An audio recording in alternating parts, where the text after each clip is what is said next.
Logo for QIC-AG, the National Quality Improvement Center for Adoption and Guardianship Support and Preservation, followed by the logo for Spalding for Children. Various video clips of children and families interacting with each other and within training settings.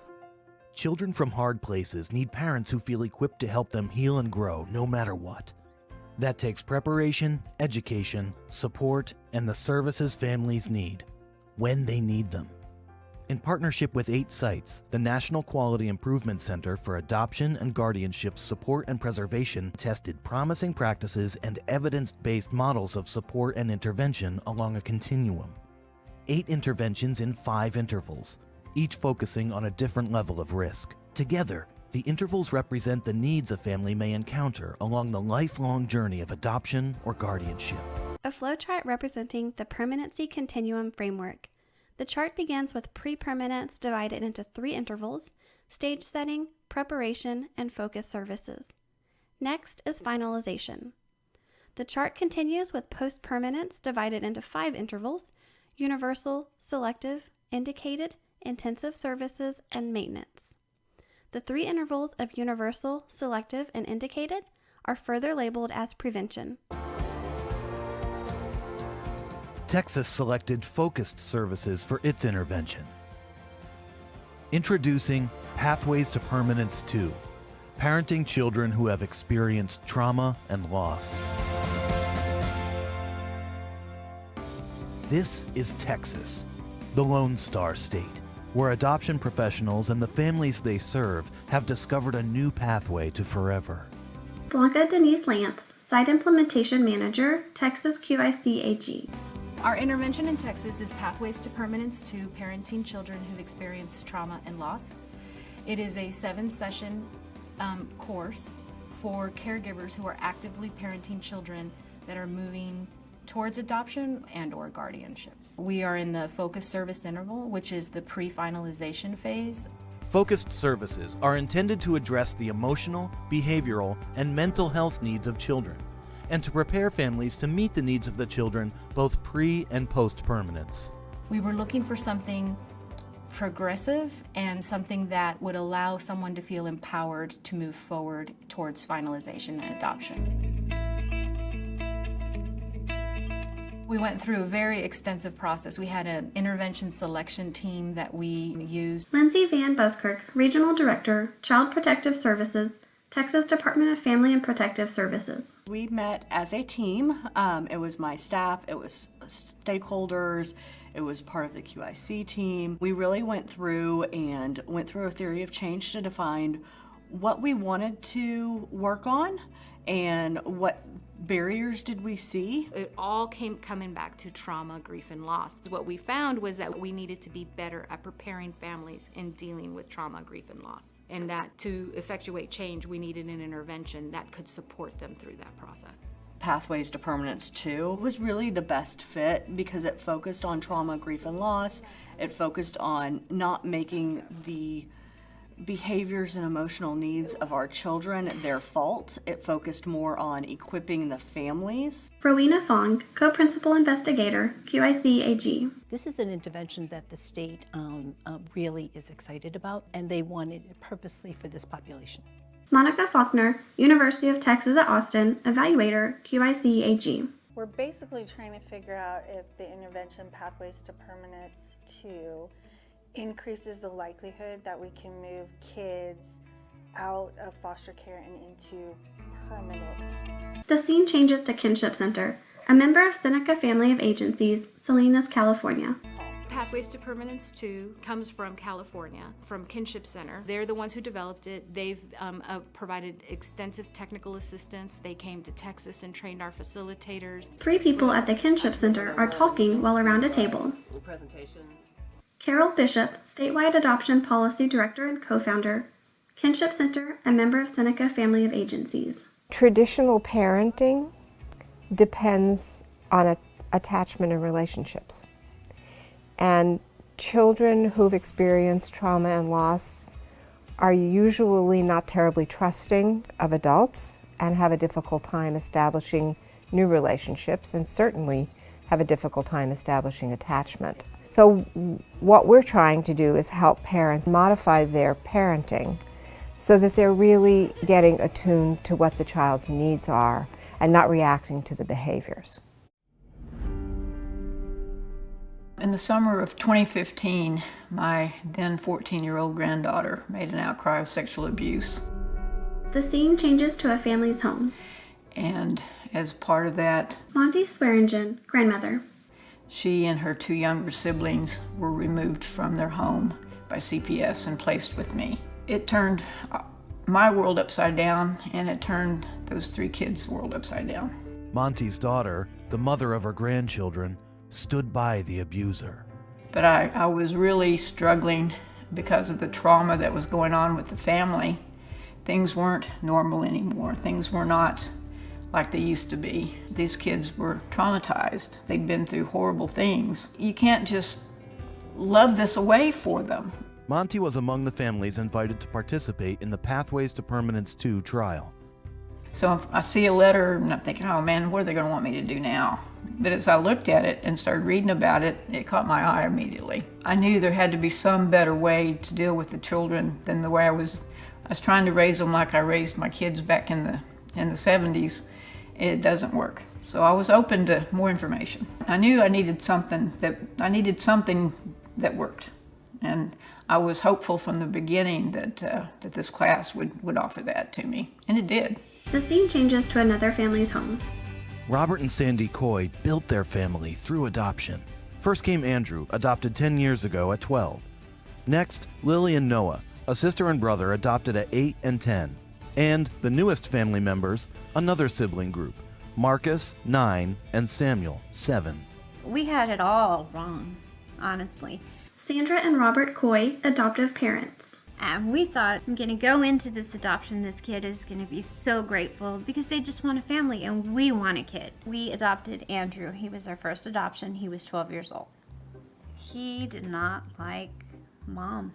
Everything that I did was wrong.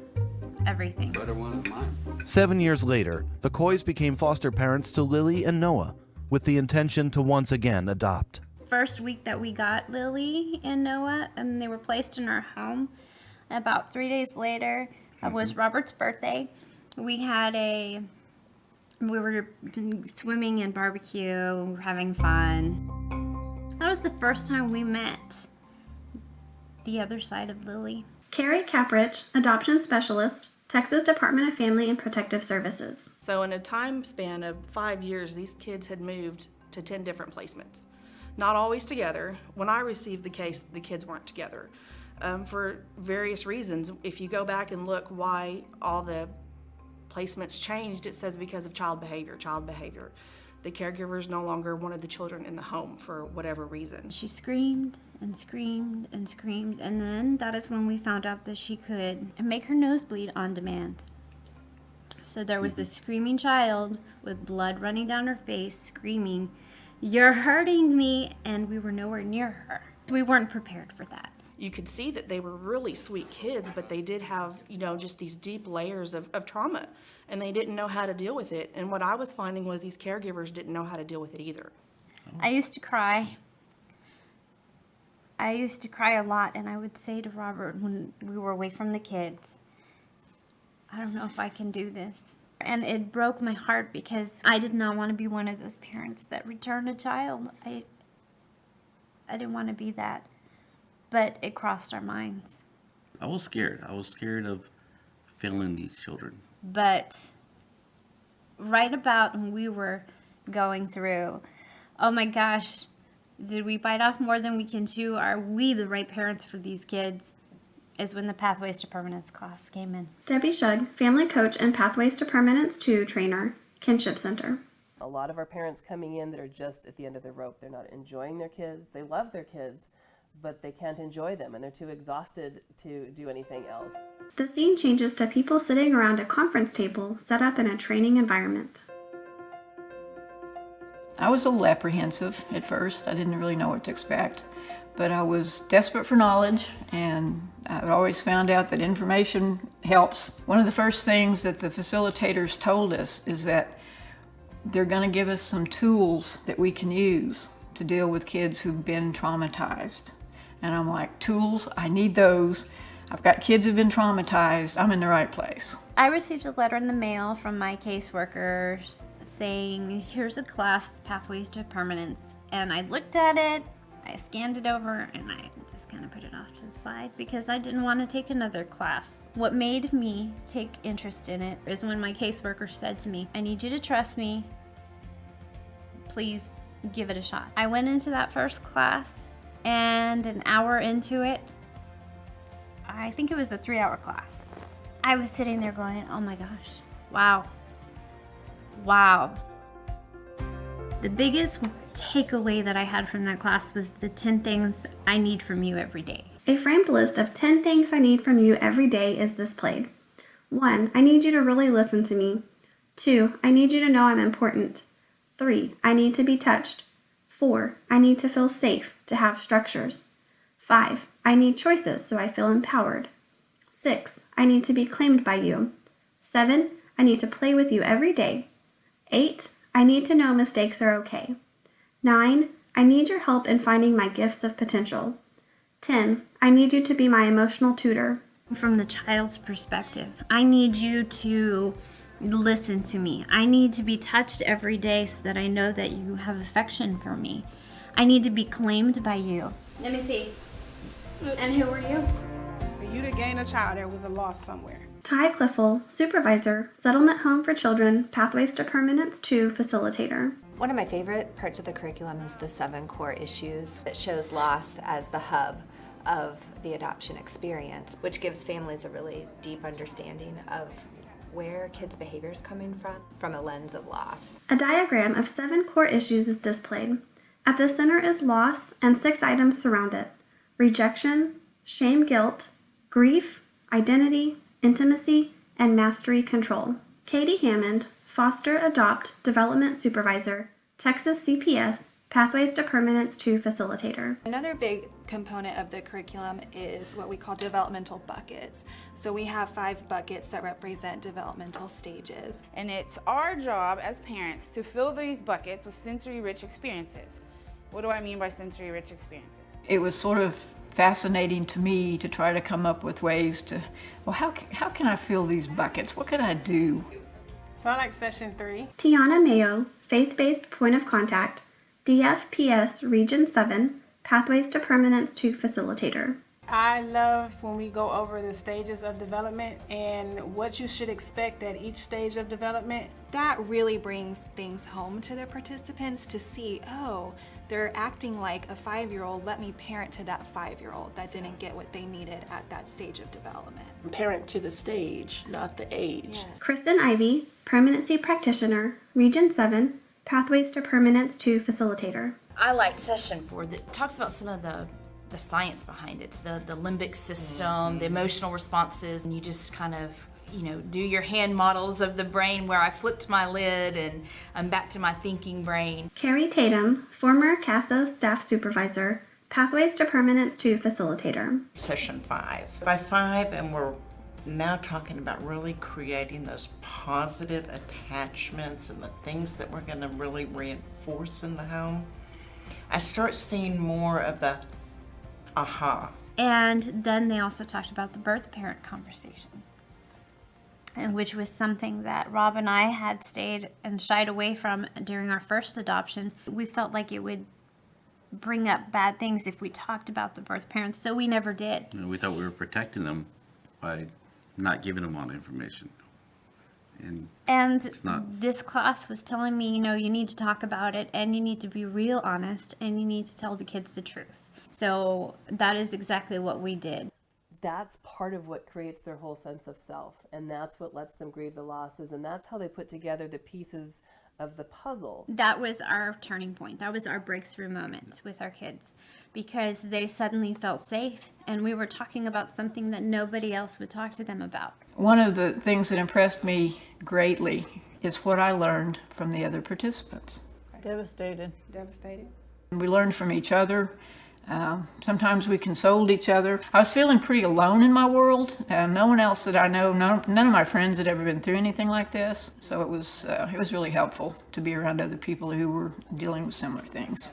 The facilitators encouraged the participants to share and to be vulnerable and to open up. I mean, some of the things that we discussed were hard to discuss. So tell me, what was the key points from this exercise? What did you guys take from it? It made me realize for the first time what my granddaughters lost. They lost everything. It didn't really dawn on me they'd lost all of those relationships. And we also lost our grandparent-granddaughter relationship. I'm not the fun granny anymore. And they were always good at taking it and wrapping it into the curriculum so that we could see, oh, this is how this fits, and this is where we're going next. So they were really good at giving us that roadmap. One of the key things is the idea of the homework that's given to parents. The homework we give them is tied directly to their relationship with their child and their child's behavior. And then they come back and we talk about, how did that work for you and what was it like? And what were the powerful experiences that folks had, and they share those. These homework assignments really get them to stop and think and to break patterns. It's not always easy to do in the heat of battle or when people are upset. When you've got a screaming teenager, sometimes it's hard to fall back and think, okay, let's see, I need to decrease her stress, increase her pleasure. How can I do that in this moment? But at least those things were on my mind. One of the blessings for us was we could go home, and when Lily or Noah would say something to me, I knew. It was fresh. Yeah, it was fresh in my mind. And it was fresh in his, because I would come home immediately after class and go over the entire lesson as I remembered it. And because their behaviors were so immediate to change, it just made us more excited every week. Okay, what are we going to learn? When parents take something home, try it, and bring it back, and they have success or they have a change, it encourages them to feel like things can get better. It kind of helped our relationship too. We became a stronger couple, a more relaxed couple. And a closer family. Everything started changing. Lily stopped having tantrums. Noah was not as aggressive. We weren't stressed out anymore. It wasn't a high stress situation. We were laughing more, and there's a domino effect. Robert is showing his son how to help with the grill. Let's see the chickens roll. It felt genuine. I was being the mom that I had always imagined that I would be. I think we were about 3 or 4 sessions in when something happened with Morgan. She had a wreck. She had snuck out in the night and wrecked her car. And I thought she was upstairs asleep, and I get a call from her, and she's crying and upset. Granny, don't hate me, don't hate me. What, where are you? She was in an ambulance. She couldn't tell me where she was. She says, I need you to come hold me. And I said, I'm on my way. But I knew then that the push away was, I'm gonna go do something I know I'm not supposed to do. I'm my own person, and you can't really control me. I'm gonna go do something bad. But on the other hand, I've messed up, something horrible's happening, and I need you now. I don't want you to be upset with me. I need you to come hold me. That's what they were talking about. That's exactly what they were trying to tell us about the attachment. It comes and it goes. Sometimes things will be going along just fine, and next thing you know, there's a crisis, and that's exactly what happened that day. Ania Leggington, Behavioral Health Specialist, Pathways to Permanence 2 Facilitator. We end our sessions with one word that you got out of the whole 7 sessions. And I get a lot of hopefuls. Hopeful's how I pretty much sum up how I feel leaving the class. Families use words like empowered, hopeful, grateful, educated, able to. The Floyd family sits around the dinner table to describe their experience with this. It is extremely powerful for them in what it's changing, and we are excited to bring it to them. They will even tell you, I'm going to adopt kids when I get older. I can't wait to see how big our family tree grows. The Coy family tree is displayed on the wall. A a production of the National Quality Improvement Center for Adoption and Guardianship Support and Preservation at Spalding for Children, a service of the Children's Bureau, U.S. Administration for Children and Families. Funded through the Department of Health and Human Services, Administration for Children and Families, Children's Bureau, grant number 90, C as in Charlie, O as in Oscar, 1122. The contents of this document do not necessarily reflect the views or policies of the funders, nor does mention of trade names, commercial products, or organizations imply endorsement by the U.S. Department of Health and Human Services.